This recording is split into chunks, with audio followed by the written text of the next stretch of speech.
Hey, what's going on, folks? My name is Dalton. That is at Dalton J. Brown on Twitter. You can get all of my picks at SportsMap Elite, as well as the rest of our super talented team of handicappers for just $19.99 a month. Excited to dive into today's board. We've got fewer games than usual today. I think we got just about 9 of them left. Cubs and Reds already in progress today, so I'm not going to have anything there for that game, but excited to dive through the rest of the games we've got on the board here today. We're going to get started with 903 Rockies at 904 Nationals to kick things off here. This is the opener of a 4-game series between these two teams being played in Washington, D.C. today. Pretty close to a pick 'em here. I'm showing the Nationals as a very small minus 112 favorite with the Rockies available at right about even money. Over-under on this game is 8.5. Jump right in on that. I like the over here. You've got a couple starting pitchers here in Patrick Corbin and German Marquez who have just been outright disappointments this year. I'll start with Patrick Corbin. This is a guy who's allowed 5 or more runs in 4 of his last 6 starts this season and 6 of 9 in total on the season. More often than not, he's really been arguably the worst pitcher in baseball. He did pitch 8 innings at Coors Field back on May 4th. Ended up allowing 5 runs, 3 of which were earned while getting the loss in that one. But you look at Colorado's offense, they're 6th in Major League Baseball in May against left-handed pitching. My first instinct when I saw that was to assume that a lot of that had to do with what they've done at home this year. But if you actually look, they actually have a higher WRC plus on the season on the road than at home against lefties on the season. So seems pretty legit. They got a lot of righties in that lineup that can hit left-handed pitching, and even some of their lefties, guys like Ryan McMahon, Charlie Blackmon, are guys who hit lefties well anyway. You look since May 11th, in the last 2 weeks, both these teams have bullpen ERAs between 4 and 5. Not exactly shutting it down out of the bullpen. And I think both bullpens are going to have to work quite a bit today. Moving on to German Marquez on the other side for Colorado, he just really hasn't had it all year. He pitched well on opening day against the Dodgers, but since then he's allowed 3 or more earned runs in every single start he's made. And he also already has experience against Washington this year, and it went really poorly. He completed 5 innings, but allowed 2 homers, 10 hits, 7 earned runs. Really just an ugly outing for him, and he's been touched by virtually every team he's faced. And, I talked about it on Tuesday when we were looking at the Nationals-Dodgers game about the fact that the Nats have actually hit righties pretty okay this year.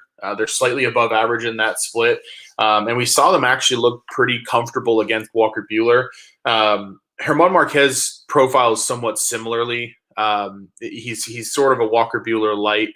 So, I think this is one of those spots where with a total of 8.5, we really only need one of the starting pitchers to blow up. They both have potential to blow up. But I think one of these two teams is going to score 6, 7, 8, 9 runs. And I think we will just need a little bit of a contribution from the other one. But I really wouldn't be surprised if this is like a 7-6 ball game. So going to be on the over there between the Rockies and Nationals, starting with action right out of the gate.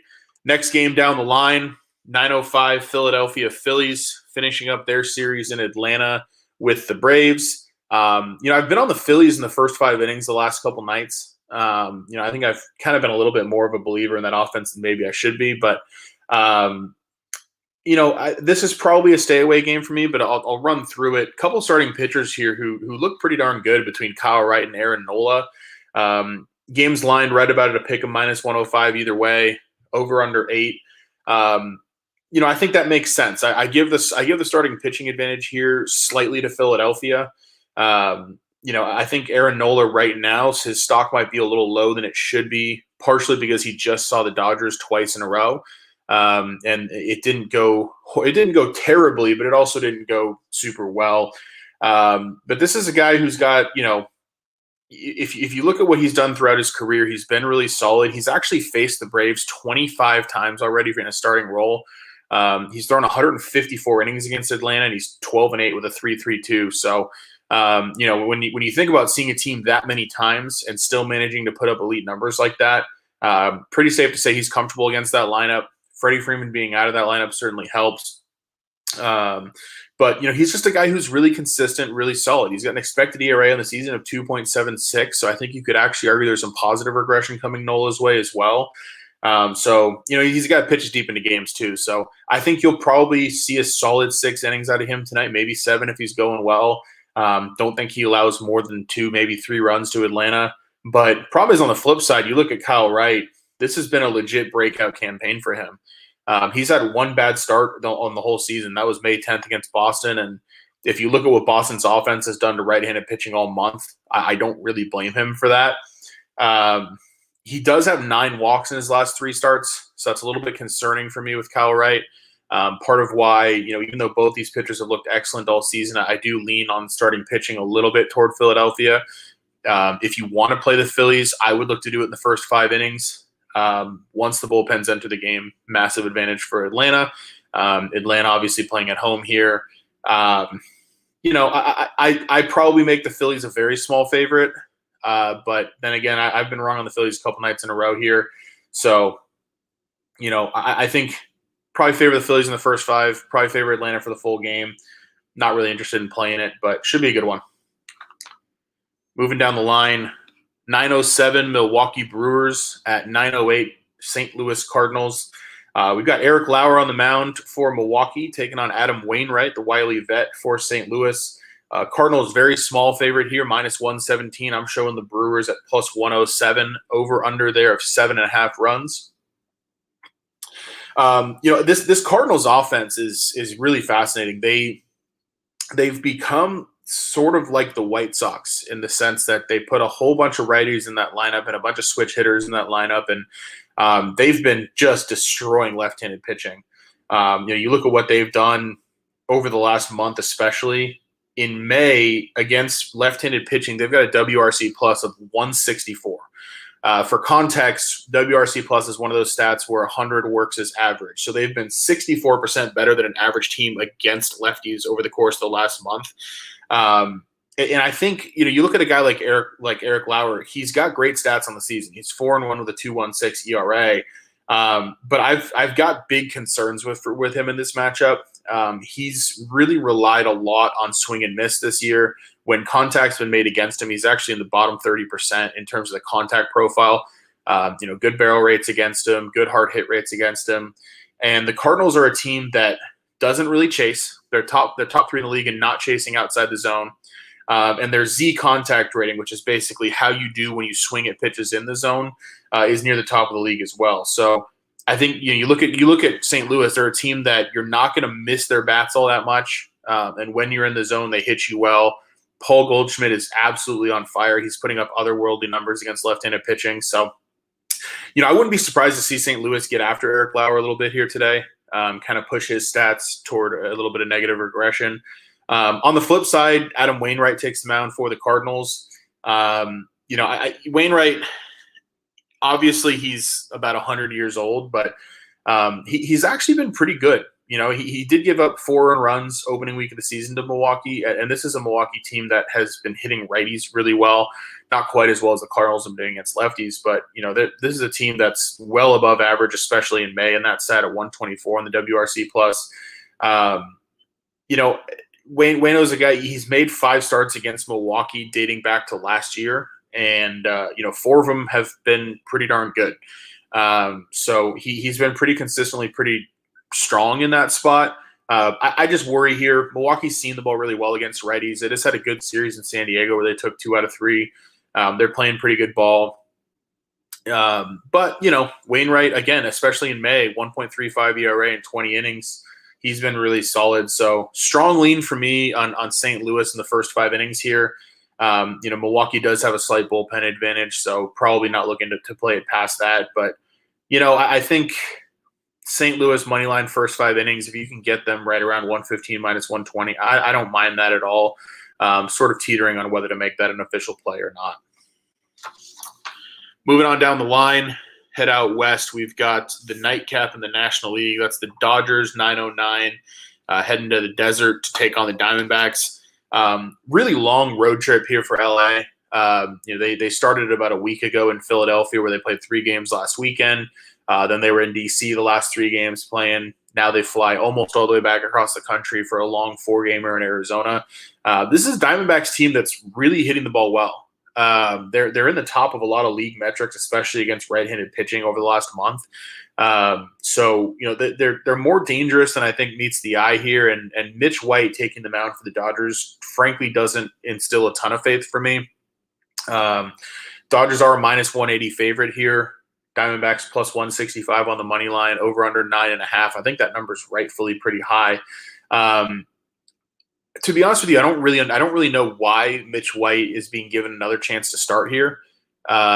He really hasn't looked good at any point this season. His ERA is over 6 on the year, but his ERA is almost 10 in limited action in May.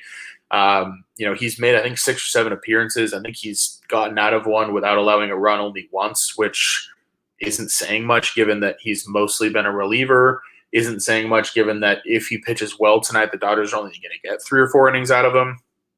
I worry about him. I worry about him against this lineup. He got exposed a bit against the Phillies his last time out. I don't really know what we're going to get from Mitch White. The good news is once he leaves the game, the Dodgers bullpen obviously has its advantages.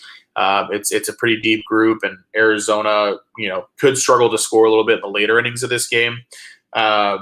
Looking on the flip side of it, Humberto Castellanos for the Diamondbacks, he's pitched into the 6th inning of all 4 May starts so far. He's been really consistent. He's posted a 3.32 in this month. What really impresses me, he's only walked 3 batters over those 4 starts, and he's only given up 1 homer. I think that those are big things against the Dodgers, right? I mean, the Dodgers are a team where they don't chase. They want to hit the home run ball, especially at Chase Field in Arizona. If you can keep the ball on the ground against them and not walk a lot of hitters, righties don't usually have a lot of success against the Dodgers, but when they do, that tends to be what it looks like.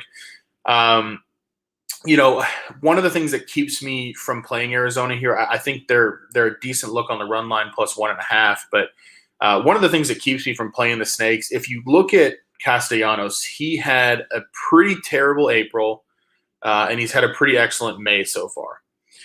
And I kind of started to look at reasons why that is, and a lot of it just comes down to competition. In April, Castellanos faced the Padres, the Mets, and the Cardinals. Pretty tough group. In May, he has faced the Marlins, the Cubs, and the Cubs. So I can't say it's terribly surprising that he has kind of turned it on in his last few starts. He did face the Dodgers once last year. It was super pedestrian, 5 innings, 3 earned. And this is a Dodgers team that has been really destroying right-handed pitching. Mookie Betts is absolutely on fire. Freddie Freeman's hitting well. That whole top of the order is really a problem, and they tend to jump on teams in the first inning. So, if he can avoid a first-inning pitfall and kind of settle in, I think he could have a decent start. I'm just not in the business of fading the Dodgers when they're facing a lefty, when they're facing a righty. So, I think the Dodgers are a favorite, and they should be, but I don't know. -180 feels a little steep. Mitch White hasn't pitched well. Diamondbacks offense is hitting pretty well right now.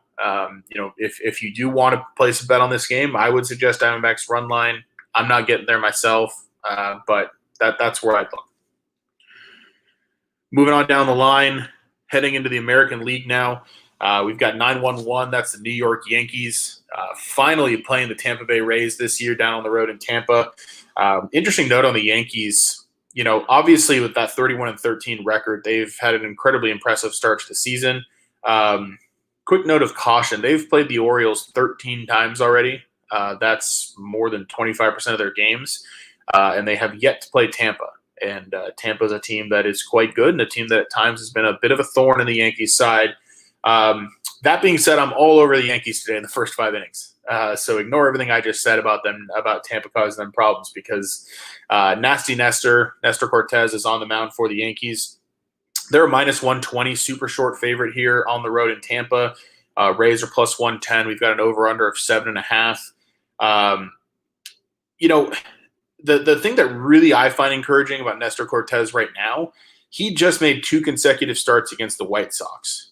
And that's typically a nightmare for a left-hander to have to do. The White Sox stack their lineup. They're stacked their lineup with righties. They've been lefty mashers for 2 or 3 years running now. And he pitched pretty well. He threw 13 innings between the 2 starts, gave up 4 earned. It also should be noted that he threw 8 innings in the first of those 2 starts, which, pretty standard for a pitcher to perform even better the first time he faces a team. I think he's set up for success today. This is about as cheap as you're ever going to get Nestor Cortes right now at -120, especially -123 in the first 5 innings. And this is a Tampa team that's well below average against lefties, especially in May. They get WRC plus of 86 in this month in that split. So I don't really see them having a ton of success here. The Yankees bullpen's been pretty good, but the bullpens are kind of a wash. Where I give the Yankees the edge is in the first 5 innings. They're facing Ryan Yarbrough for Tampa, who, this is a guy who doesn't really pitch deep in the games. He's a classic Tampa starter where they're looking for 4 or 5 innings out of him. They want him to get through the lineup twice. He has seen some success against the Yankees in the past. He pitched pretty well against them last year. But you're always towing a super tight line when you're a guy like Ryan Yarbrough who doesn't throw more than 86 miles an hour. At the end of the day, if he's not perfect, the Yankees are going to punish him. And I don't think it's going to take more than a run or two for the Yankees to cover the first 5 here. I lean under in the first 5 as well. Just don't really like doing that with the Yankees. But to me, this is the Yankees team. They're 10% above average against lefties in May. Yarbrough is still kind of coming off an injury, hasn't thrown a ton this year. Wouldn't be surprised if we get a couple homers. So Yankees first 5 innings, backing Nestor Cortes, -123. Moving down the board, 9-13 Cleveland Guardians heading to Detroit to take on the Tigers. Matchup of a couple teams here who don't make me excited at all to watch baseball. Guardians sending Connor Pilkington to the mound. He's 0-0 with a 2.08 ERA. He's mostly worked in relief and spent most of his season so far at AAA in Columbus. He'll be taking on Tarik Skubal for the Tigers, who's 3-2 with a 2.2 ERA. I'll start with Skubal. He's been phenomenal for Detroit. This is a guy who's thrown 19 consecutive scoreless innings, dating all the way back to his start in the beginning of the month at Houston. He's been money for them, and this is a Cleveland team that's bottom 3rd in the league against lefties in May as well, with a WRC plus of 92. Problem for Detroit, they're taking on a lefty as well in Pilkington, and they're even worse. Their WRC plus is 78 over that same time period. Pilkington's a guy that he's been pretty solid at the big league level this year. He's struck out 11 hitters in 8.2 innings. I think this is a spot where my instinct is to look at an under in the first 5 innings, partially because these offenses don't breed a lot of confidence. But I think both these starting pitchers should see success at least once through the lineup. Problem is, I took a look at what Pilkington's done in the minors, and he's got an ERA over 5 in AAA with Columbus. So if you're not getting hitters out in Columbus and you've been sent up and down a few times already, I'm just not really wanting to put my money behind his success continuing. But I'm also not really wanting to bet the Tigers as a favorite in any capacity, just given what their lineup's done. So, interesting game. I think Tarik Skubal probably pitches well again, but not quite willing to make a bet here. I kind of had an eye for Cleveland team total under 3.5. I think it's an interesting look. Pretty juiced to the under, though, so probably not touching it. Continuing down the line in the AL Central, we've got the Kansas City Royals opening up yet another series with the Minnesota Twins up in Minneapolis. These two teams have already played 2 series this year, all in Kansas City. Twins so far have dominated it. They've won 4 of the 6, but they swept last weekend in Kansas City.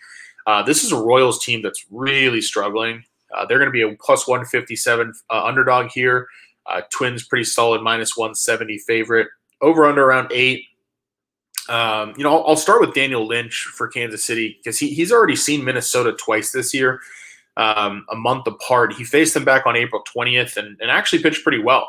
In that start, he didn't allow anything in 5 innings, but you look at what happened a month later, last weekend on May 20th, he got knocked around. The Twins scored 4 earned runs on him, couldn't get through 4 innings. And that Kansas City bullpen behind him has just been atrocious, especially recently. You look at what's going on. You look at what's gone on with Kansas City recently. They have lost 6 in a row, and during that time, they've allowed 48 runs. So we're talking a little over a week of baseball, and they're allowing 8 runs per game. A lot of that's because their bullpen isn't getting anybody out. Same thing happened last weekend against Minnesota. Twins scored 22 runs on them over those 3 games. One of those games was a Daniel Lynch start where he got knocked out early. This is a Twins offense that is really good against left-handed pitching. They've been especially so in May. They have a WRC plus of 138. That's 3rd in the league. It's not terribly surprising. When they're healthy, Byron Buxton, Carlos Correa, Gio Urshela, they've got a lot of guys who are built to hit left-handed pitching well. So I'm not in a hurry to back Daniel Lynch here. I'm going to be on the Twins team total over 4.5. This is a number that's been repeatedly getting hit by teams against the Royals. I think the Twins are primed to do the same thing here at home. The other side of it's interesting. Devin Smeltzer's looked really good in limited major league time so far this year. He's only allowed 2 earned and a little over 10 innings of work.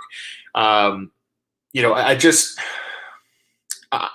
tempted to back him. Kansas City is not a great offense, but to me, the path of least resistance here is just to take the Twins team total over. I don't really want to get involved with their bullpen either. Smeltzer's not a guy where I've seen enough to fully buy into what he's doing. So I'm just going to keep it simple. Twins are going to score over 4.5 runs. Moving down the line, we've got the Battle of the Sox once again in Chicago. Boston Red Sox at Chicago White Sox. That's a 9-1-7, 9-1-8 game on the betting card. Pretty close to a pick'em here. I'm showing Boston as a -108 favorite. White Sox +102 minus 102 on the money line. Over under here of 9. Interesting pitching matchup. Kind of the opposite of yesterday. I was all over the Red Sox yesterday. I had the over in the game. I had the Red Sox on the money line. To be clear, I would make those bets again with what Boston's done to righties recently and what the White Sox typically do to lefties. Didn't work out. White Sox won the game 3-1. So it goes. That's going to happen. But I'm back on the Red Sox again today, especially in the first 5 innings, -117. I think Michael Wacha is a guy right now who's worth getting behind. Obviously, his 1.76 ERA, I don't think that's sustainable. If you look at his advanced stuff, the expected ERA of 3.7 suggests he's probably a little bit closer to league average. But this is a spot where he should still see success. The White Sox are well below average against right-handed pitching. That's been the case for a few years now. They're going to put a ton of righties in the lineup. And I think Wacha, I'm not saying he'll shut him out, but I think he should pitch pretty well here. And I think the big problem for Chicago is on the other side. Dallas Keuchel now seeing the Red Sox for a second time in a month. The Sox lineup they've put out today is batting .313 against them for their career, 20 hits and 64 combined at bats. Something I've noticed with Keuchel, because he's already faced the Yankees twice, a couple other teams recently, where he'll come out, he'll pitch well against a team the first time he sees them, and the second time he gets absolutely lit up. The Yankees did that to him. This is a Red Sox team that is just tearing the cover off the ball outside of last night. I've talked a ton recently about how good they've been against righties. They've actually been well above average against lefties as well in the month of May. It's just an offense that's clicking on all cylinders.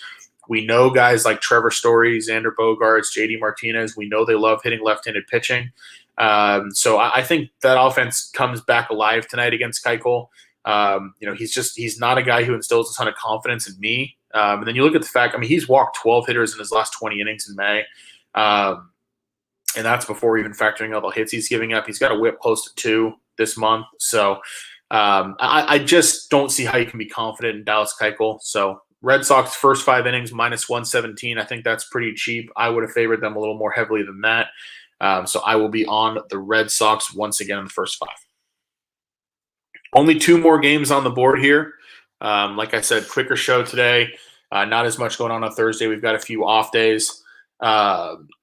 Taking a look here at the Blue Jays and the Angels tonight.